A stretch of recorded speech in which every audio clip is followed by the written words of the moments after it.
Cette deuxième vidéo aujourd'hui est consacrée du coup toujours au rapport d'information du Sénat sur la financiarisation du football, mais cette fois-ci je vais me tourner aux 35 recommandations qui sont faites par les sénateurs et vous donner mon appréciation là-dessus, pas spécialement en tant que fan de l'OM, là, plus généralement en tant que fan de foot, parce que je pense que ça nous concerne tous, mais voilà, je voulais juste vous faire part de mon opinion à propos de ces 35 recommandations. Alors la première recommandation qui est faite, c'est de faire une loi pour préciser si c'est vraiment légal de faire une société commerciale comme LFP Média, ou si on devrait plutôt limiter ça à 5 ans par délégation de services publics, comme c'est déjà le cas dans la loi pour d'autres choses qu'on peut faire avec la société LFP ou LFP Média, l'association LFP ou la société LFP Média. Moi, je trouve que cette mesure-là, elle est pas mal, mais il faudrait être beaucoup plus clair quant à ce qui est préconisé, parce que là, on ne comprend pas bien si le rapporteur voudrait que ce soit légal ou illégal de faire ce genre de société commerciale, et on a l'impression que, quelque part, c'est une réponse d'Auvergnat qui a permis d'arriver à un consensus entre les politiciens, mais c'est pas forcément une réponse claire pour ceux qui ont besoin de travailler à partir de là. Ensuite, on a la recommandation numéro 2 qui oblige la LFP à donner plus d'informations à l'État et à la FFF, et indirectement charge ensuite à l'État et à la FFF de diffuser cette information-là auprès du grand public dans un souci de plus grande transparence. Alors ça, moi, ça me va très bien. Il faudrait définir un peu mieux ce qu'on considère comme étant des bonnes pratiques et donner à la DNCG des moyens de contrôler ces choses-là. Mais sur le principe, je suis tout à fait d'accord, il faudrait plus de transparence dans la gestion du football professionnel français. Troisième chose qui nous est proposée, donc là, on nous propose de donner plus de pouvoir à la FFF pour contrôler la LFP et s'assurer de sa bonne gestion dans l'intérêt général du football. Là, je suis complètement d'accord avec cette approche-là. Cela dit, je pense qu'il faudrait aussi réformer la FFF et s'assurer que la FFF elle-même, elle est bien gérée, et s'assurer qu'elle a aussi les moyens d'exercer un contrôle efficace sur la LFP, parce qu'aujourd'hui, elle n'a pas toujours les moyens humains et financiers pour pouvoir exercer un vrai contrôle financier sur ce qui se passe à la LFP. La recommandation numéro 4, c'est d'harmoniser en quelque sorte les pratiques entre les fédérations et les ligues et de respecter des principes comme l'égalité des sexes et la protection des personnes handicapées. Alors là, en particulier, ce qui est pointé du doigt, c'est le fait que la LFP, la société commerciale, elle a été faite pour la Ligue de football professionnel des hommes, mais dans un souci de développer le football féminin en particulier, il faudrait s'assurer qu'on n'a pas quelque part vendu tous les bijoux de famille pour payer des salaires et des transferts du côté de la LFP masculine, en oubliant complètement de également faire bénéficier la LFP féminine ou le football des personnes en situation de handicap également dans cette équation. Et c'est un sujet qui est effectivement très sensible, mais un peu technique, mais c'est vraiment essentiel. Et du coup, je trouve que c'était très très bien que ça figure dans ce rapport. Moi, j'ai mis une bonne note. Il faudrait peut-être encore une fois être un peu plus précis dans l'application qu'on veut donner, mais là, quand même, on touche quelque chose de très technique. Euh, Ensuite, la proposition numéro je sais plus où j'en suis, la numéro 5. Rattacher la DNCG à la FFF plutôt qu'à la LFP afin de lui donner une plus grande indépendance, mais des moyens peut-être plus limités. Sur le principe, je suis complètement d'accord, mais la FFF n'a pas forcément les moyens actuellement d'entretenir une cellule financière conséquente et de bonne qualité pour superviser les clubs professionnels. Donc oui, mais il va falloir quand même, encore une fois, mettre des moyens d'application derrière tout ça. Pour la recommandation numéro 6, on parle de donner à cet organe de contrôle des moyens de fournir de recevoir des budgets actualisés plus régulièrement et de les contrôler, de leur donner également des pouvoirs plus renforcés pour contrôler les transferts et la signature de nouveaux contrats de joueurs selon des critères financiers pour évaluer le risque. Là-dessus, je suis assez d'accord sur le principe, il faudrait que la DNCG contrôle mieux ces choses-là. Cela dit, il faut faire très attention parce que si on demande aux gens de faire 4 budgets par an, et ben, ça va donner beaucoup de travail aux directeurs financiers de chacun des 20 clubs de football de Ligue 1 et beaucoup de travail aux gens de la DNCG qui doivent contrôler ces choses-là. Donc il va falloir savoir doser ces choses-là et probablement adopter plutôt des systèmes d'information et des processus de suivi budgétaire qui soient cohérents entre les clubs de football, de telle façon à automatiser ce processus-là et à mutualiser les investissements qui sont nécessaires pour mettre en place un suivi budgétaire beaucoup plus professionnel. C'est probablement à la LFP d'être moteur sur ces sujets-là, pas seulement d'imposer les règles aux clubs et de leur demander de les respecter. Recommandation numéro 7, on parle de donner aux fédérations et au ministère des Sports un pouvoir plus renforcé de suivi et de contrôle des préconisations de la DNCG. de telle façon à ce qu'ils puissent effectivement taper du poing sur la table si jamais il y a quelque chose qui n'est pas conforme aux préconisations de la DNCG. Et alors effectivement, c'est sensible comme sujet parce que ça implique forcément un peu d'ingérence politique dans le sport, mais dans la mesure où on parle d'entités publiques qui sont ensuite appelées à la rescousse quand un club comme par exemple les Girondins de Bordeaux se retrouve en difficulté, il paraît tout à fait légitime qu'ils aient un exercice de contrôle au préalable et qu'ils fassent un vrai travail de prévention des risques auprès de ces sociétés-là. Donc moi je suis complètement d'accord avec cette approche-là, même si ça peut être un peu délicat à faire passer sur le plan politique. Euh, alors, la recommandation numéro 8, c'est d'inclure LFP et LFP Média dans les entités qui doivent être contrôlées par la DNCG en plus des clubs professionnels et renforcer la mission de supervision de la Cour des comptes sur la LFP. Là, je suis complètement d'accord avec ça. C'était une erreur de ne pas l'avoir fait initialement. C'était urgent de la rectifier. Recommandation numéro 9, là on passe au principe d'unité de solidarité et de mutualisation. On parle d'augmenter les taxes prélevées sur les paris en ligne de 32 millions d'euros afin de sécuriser le budget de l'ANS dans un contexte de budget serré. Je suis d'accord avec ce principe de relever le plafond du prélèvement sur les paris sportifs en ligne afin de faire payer les sociétés de paris en ligne. Et attention toutefois à la concurrence internationale parce que si on impose des taxes sur nos sociétés de paris en ligne, ça va insister les parieurs à aller parier sur des sites irlandais ou anglais et on ne pourra pas forcément les empêcher de le faire. Donc, attention aussi au financement de l'Agence nationale du sport, qui a vraiment besoin de sous pour faire fonctionner toutes ces activités, mais qui aujourd'hui est en difficulté avec notamment la baisse des droits télé de la Ligue 1, et puis plus généralement des contraintes budgétaires qui lui sont imposées par le ministère. Donc si on lui demande de faire plus de choses, notamment plus de contrôle au niveau de la FFF et de la DNCG à l'ANS avec moins de moyens, il y a quelque chose de contradictoire là-dedans, donc attention quand même. Quand on passe à la recommandation numéro 10, donc là, on parle de distribuer les droits de télé de manière plus équitable entre les clubs de Ligue 1 pour qu'il y ait au maximum un écart de 1 à 3 au lieu de 1 à 4 actuellement. Là, je suis d'accord sur le principe, en général, je suis quelqu'un qui aime bien la redistribution. Cela dit, aujourd'hui, il y a un principe qui est double, qui est à la fois sur le classement sportif et à la fois sur l'audimat. Et c'est très important de préserver une part de la rémunération qui est basée sur l'audimat, afin de ne pas défavoriser les clubs les plus populaires au profit de clubs qui sont juste performants sur le plan sportif. On veut quand même que ça reste un sport populaire, et on veut que les clubs qui réunissent le plus de téléspectateurs et qui réunissent le plus de spectateurs également dans leur stade, comme l'Olympique de Marseille, soient rémunérés à cette hauteur-là, même quand ils ont des saisons qui sont un peu moins bonnes. C'est normal qu'on soutienne ces clubs populaires-là, de la même manière qu'on soutient également les clubs qui sont performants sportivement, même quand ils n'ont pas beaucoup de spectateurs. Recommandation numéro 11. Là, on parle d'inclure les recettes de billetterie, sponsoring et merchandising dans l'assiette de la taxe Buffet afin d'augmenter la taxation du football. Je ne suis pas du tout d'accord avec cette approche-là. Alors, sur le principe qu'on taxe l'activité du football, ça ne me pose pas de problème. La taxe Buffet, elle existe et elle est en place. Et 5% des droits télé, c'est un montant quand même assez intéressant à redistribuer. On a pris l'habitude de le faire. Ça impacte un peu notre compétitivité à l'échelle européenne. Il ne faudrait peut-être pas trop pousser ça plus loin au risque de encore détériorer la compétitivité de la Ligue 1 et donc les revenus de la Ligue 1 et finalement ne pas arriver à collecter grand chose de plus parce que 7% de rien du tout, ça fait toujours rien du tout. Donc à force de traire cette vache à lait qui est la Ligue 1, alors qu'elle est à l'agonie, on va finir par la tuer. Il vaut mieux essayer de la remettre sur pied d'abord. Une fois qu'elle sera remise sur pied, on pourra se poser la question de ce qu'on fait avec la taxe Buffet. Mais pour l'instant, arriver à l'augmenter, cette taxe-là, ça me paraît totalement ahurissant dans le contexte actuel. À voir, par contre, si c'était fait de concert avec des exonérations de cotisations sociales qui visaient par ailleurs à rendre le football plus compétitif à ce niveau-là et à attirer des talents étrangers, je pense que ça pourrait être une manière de relancer le football français aussi.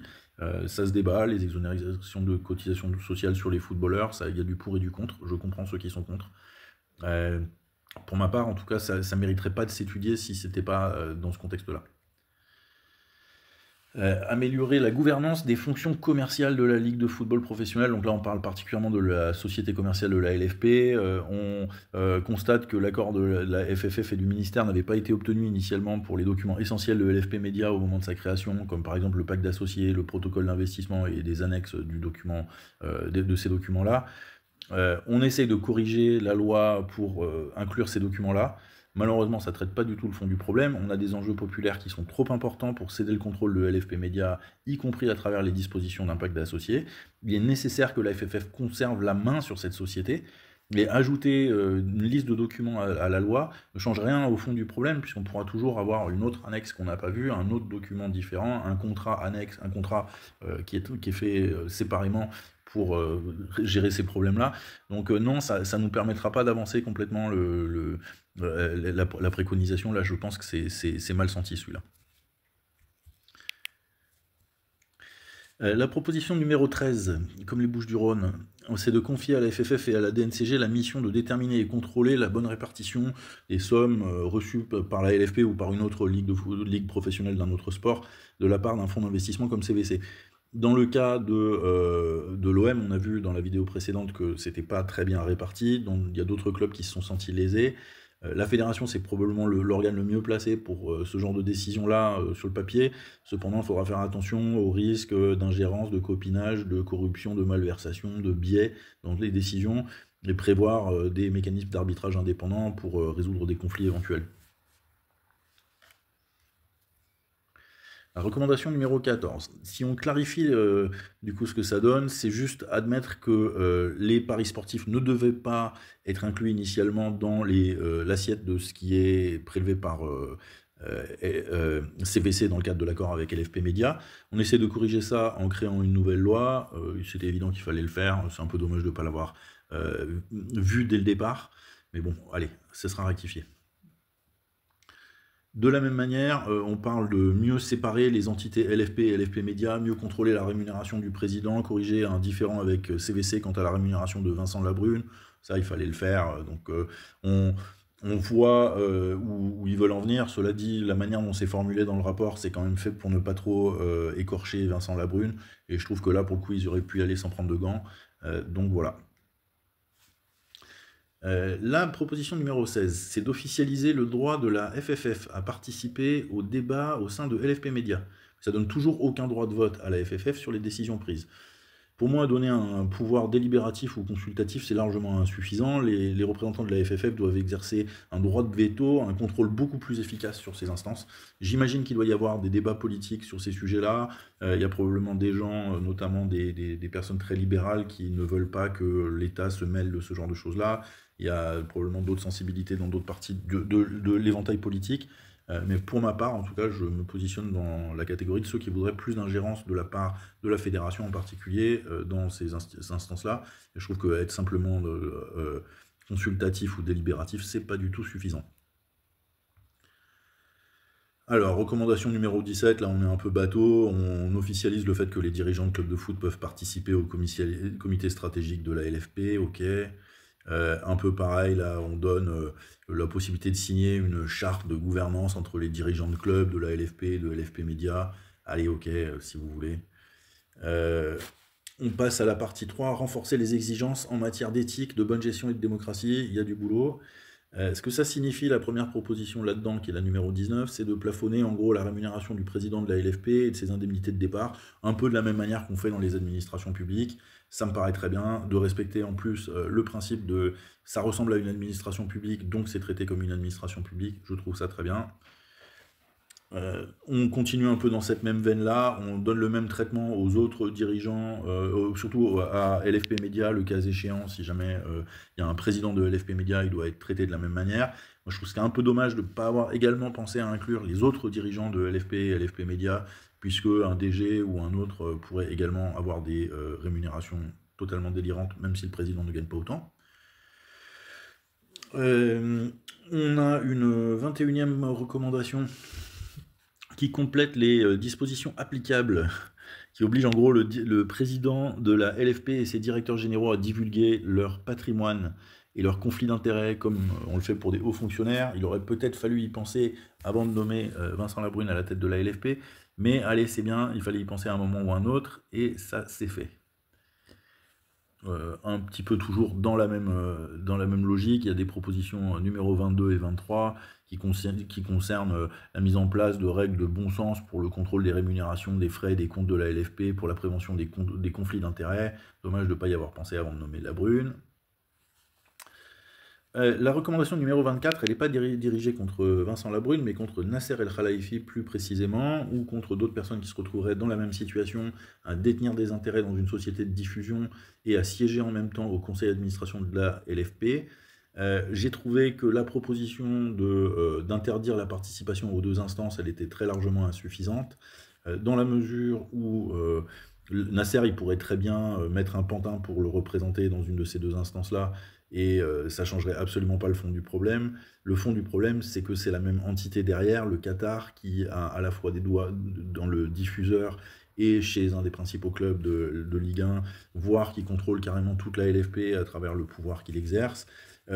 C'est également un problème parce qu'il y a d'autres ingérences en dehors du football même de ce pays-là dans le football. Et là se pose plutôt le problème d'être possédé d'avoir un club de football qui est possédé par un État souverain comme le Qatar, ou par un fonds souverain comme Qatar Sport Investissement. Donc ça, c'est vraiment des questions qui mériteraient d'être posées plus clairement. Et là, en l'état, on est juste en train d'essayer de mettre un pansement sur une jambe de bois. Ça marche absolument pas, cette manière-là de résoudre ce problème. On a également dans l'idée d'instaurer une gouvernance plus démocratique des ligues de sport. On parle d'augmenter le nombre d'administrateurs indépendants de la LFP, par exemple, de 3 sur 17 à 5 sur 19. Ça change absolument pas le fond du problème. La proposition est très mal formulée, répond pas du tout aux problèmes posés. Les enjeux économiques et sociétaux sont beaucoup trop importants pour être confiés majoritairement à des intérêts financiers court-termistes. Il nous faut un contrôle populaire sur la base d'un modèle 50+1, comme en Allemagne, le modèle Socios. Et pour l'instant, ce qu'on nous propose là, ça sert absolument à rien. De la même manière, on va avoir une autre proposition qui n'a pas beaucoup d'intérêt. On propose d'inclure un représentant des supporters dans les instances de la LFP, dans l'Assemblée Générale de la LFP, sans lui donner aucun pouvoir, ni de consultation, ni de vote, et en le laissant toujours ultra minoritaire dans cette instance-là de toute façon. On voit pas bien d'ailleurs comment cette personne-là sera choisie, élue entre tous les clubs, puisque si on parle d'un seul représentant pour tous les supporters, en tant que supporter de l'OM, j'aurais du mal à accepter d'être représenté par un supporter du Paris Saint-Germain, pour ma part, mais sait-on jamais. Encore une fois, pour moi, c'est un problème d'équilibre des pouvoirs. Il faut vraiment que les pouvoirs publics, les représentants du peuple, les représentants des supporters soient majoritaires dans ces instances-là, et qu'ils soient majoritaires dans la prise de décision, que ce soit eux qui votent. Alors, proposition numéro 27, on est bientôt au bout, il y en a 35 au total. Ça incite la LFP à arrêter son délire avec les offres packagées où on propose des bouts de Ligue 1 sur Bein, des bouts de Ligue 1 sur Amazon, des bouts de Ligue 1 sur Canal+, etc. Et où finalement le consommateur final est obligé de prendre 3 abonnements pour arriver à suivre une seule compétition. Là, la préconisation, c'est de tout centraliser et de faire un seul package pour tout. On est d'accord sur le principe, moi je trouve que c'est très bien. Cela dit, avec des diffuseurs comme Mediapro ou DAZN qui peuvent être plutôt tentés de syndiquer ces droits-là, c'est-à-dire de les revendre à d'autres diffuseurs en partie. On n'est pas forcément sorti du problème, on a juste perdu la maîtrise du problème si on fonctionne comme ça. On le transférera du coup à l'entité qui saura syndiquer les droits, comme par exemple Mediapro ou DAZN, et on perd juste le contrôle de l'appel d'offres en fait, en fonctionnant comme ça. J'ai pas de solution miracle à vous proposer pour cette histoire-là, mais il faudrait en parler avec des spécialistes pour voir ce qu'ils recommandent. À mon avis, ce qu'il faudrait surtout, c'est s'engager dans des partenariats de beaucoup plus long terme avec le diffuseur, signer peut-être sur 10, 15, 20 ans avec un Canal+, par exemple, pour leur permettre d'investir lourdement dans le produit et d'avoir le temps de récupérer un retour sur investissement avec une base de clientèle qu'ils auront le temps de développer. Aujourd'hui, on n'a pas réussi à créer ces conditions-là avec des appels d'offres pour quelques années, 2-3 ans par-ci par-là, et des nouveaux diffuseurs à chaque fois qui tentent un pari mais qui échouent et qui repartent à zéro. C'est pas comme ça qu'on progresse. On a des propositions qui consistent à lutter contre le piratage. Ça, c'est des mesures qui sont pratiquement orientées sur les fournisseurs d'IPTV, si je comprends bien, et pas trop sur le consommateur final. Moi, ça me va bien comme approche. On a également des propositions qui vont plutôt vers la gestion plus équilibrée du football professionnel, où on te parle de s'opposer à la création de la Coupe du Monde des clubs, à laquelle a priori il y a pratiquement aucun club français qui participe, en tout cas dans les premières éditions, et vu comme la Ligue 1 évolue, on n'est pas prêt d'y participer à cette compétition-là. Et euh, limiter les effectifs des équipes professionnelles à 30 joueurs. C'est des bonnes idées sur le papier, je comprends où ils veulent en venir. L'idée, c'est d'éviter les risques de blessures, de limiter le nombre de joueurs qui sont un peu oisifs sous contrat, de mieux contrôler aussi la masse salariale des clubs, peut-être de concentrer leurs investissements sur quelques joueurs de meilleure qualité plutôt que de les disperser sur plein de joueurs de moins bonne qualité. Mais c'est pas très réaliste la manière dont c'est formulé, déjà parce que la première mesure, elle n'a pas beaucoup d'intérêt en France, vu que les clubs français ne participent pas à la Coupe du Monde des clubs, et que du coup, il faudrait peut-être qu'on commence d'abord par réduire le nombre de matchs qu'on joue en France, peut-être en s'opposant par exemple à la participation à certaines compétitions internationales, comme la Ligue des Nations par exemple. Ça, on a peut-être plus de pouvoir de taper du poing sur la table sur cette compétition-là. La deuxième mesure, elle n'a pas beaucoup de sens, puisque les clubs français, en fait, s'ils ont 40 ou 45 joueurs professionnels sous contrat, c'est souvent parce qu'ils offrent des contrats pro à des jeunes joueurs, à des bas salaires, mais pour les protéger sur le plan des droits de transfert au niveau de l'UEFA. Et ça, c'est assez nécessaire de préserver ça si on a l'intention de continuer avec un modèle basé sur la formation. On arrive bientôt au bout. La 33e proposition. Ça, c'est la proposition qui consiste à limiter les rémunérations à 70% des produits d'exploitation. J'en ai parlé dans la vidéo précédente. Ça permettrait de limiter la masse salariale des clubs à un niveau qui est plus raisonnable, et je trouve que sur le principe, c'est pas mal. Le mécanisme aussi de clarifier le montant des garanties qui doivent être apportées par l'actionnaire en cas de dépassement, ça aide, ça donne de la visibilité aux investisseurs, donc c'est quelque chose qui est positif pour eux. Ils savent à quoi s'en tenir. Maintenant, le mode de calcul, comme je l'ai expliqué dans la vidéo précédente, il est mal pensé dans la mesure où il pénalise les clubs qui vont investir dans le spectacle proposé, qui vont mettre de l'argent sur des transferts, qui vont éventuellement accepter de perdre de l'argent sur le marché des transferts régulièrement.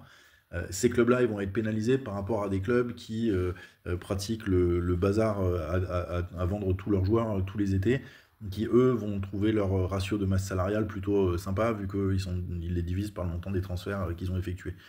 Donc ça, c'est pas une gestion saine de club de foot. On ne veut pas qu'un club comme Montpellier, par exemple, il puisse continuer à travailler comme ça. C'est pas sain même pour des clubs comme Auxerre ou Nantes, qui ont vécu historiquement sur leur centre de formation. Il faut qu'à un moment donné, ces centres de formation-là, ils leur servent à constituer des équipes qui sont solides et qui tiennent dans la durée, mais pas seulement à produire de la viande à vendre en première ligue. Proposition numéro 34. Alors là, on parle de donner un pouvoir de blocage à la DNCG pour s'opposer à la vente de clubs à des investisseurs indésirables. Là, pour l'instant, c'est clair qu'il faudrait faire quelque chose. Est-ce que la DNCG, c'est le bon organe pour exercer cette décision-là? Probablement, si on parle de décisions qui sont principalement financières et comptables, et qu'on parle de lutter contre le blanchiment d'argent, par exemple, ça, on peut comprendre que ce soit un gendarme financier qui s'occupe de ce travail-là, mais il peut aussi y avoir des considérations plus géopolitiques ou autres qui concernent les conflits d'intérêts, et il faudrait peut-être pas donner à la DNCG plus d'importance qu'elle en a sur le plan politique. Donc à voir si d'autres autorités de tutelle, comme la FFF, la municipalité, la région, doivent également s'en mêler. Et puis il faudrait aussi clarifier ce qui constitue un Gérard Lopez, un investisseur indésirable. Il faudrait donner des règles un peu plus précises de est-ce qu'on considère que, par exemple, que John Textor, c'est un mauvais investisseur parce que il a des structures fiscales dans des paradis opaques, comme Franck McCourt, mais John Textor, lui, il a de l'effet de levier, il utilise de la dette, et puis il a des investisseurs divers et variés, alors qu'a priori, Franck McCourt, il est tout seul à bord, il met son propre argent et c'est pas trop de la dette. Est-ce qu'il y en a un qui est mieux que l'autre dans ces cas-là? Est-ce qu'on préfère un Américain qu'un Belge ou un Italien? Il faut voir si ces critères politiques-là, ils rentrent en ligne de compte. Et en tout cas, la proposition qui est faite là, elle me semble pour l'instant un peu incomplète dans ses mesures d'exécution. Dernière recommandation qui concerne le fait que la France avec la FFF devrait travailler au sein de l'UEFA et de la FIFA pour ériger des régulations contre la multipropriété des clubs, ou en tout cas pour mieux contrôler les conflits d'intérêts. Je suis entièrement d'accord avec ces recommandations-là. Je pense qu'il n'y a pas d'autre moyen de le faire qu'en passant par les instances UEFA et FIFA. Donc je trouve ça assez intelligent comme manière de conclure ce rapport, et c'est une dernière recommandation plutôt pas mal formulée. Dans l'ensemble, je suis assez d'accord sur l'esprit des propositions qui sont faites. Je reconnais que ça n'a pas dû être évident de mettre, tout le monde d'accord avec des colorations politiques très différentes, sur ces recommandations. Donc, déjà chapeau d'être arrivé jusqu'à là, mais il y a encore un long chemin avant de, mettre en application toutes ces propositions.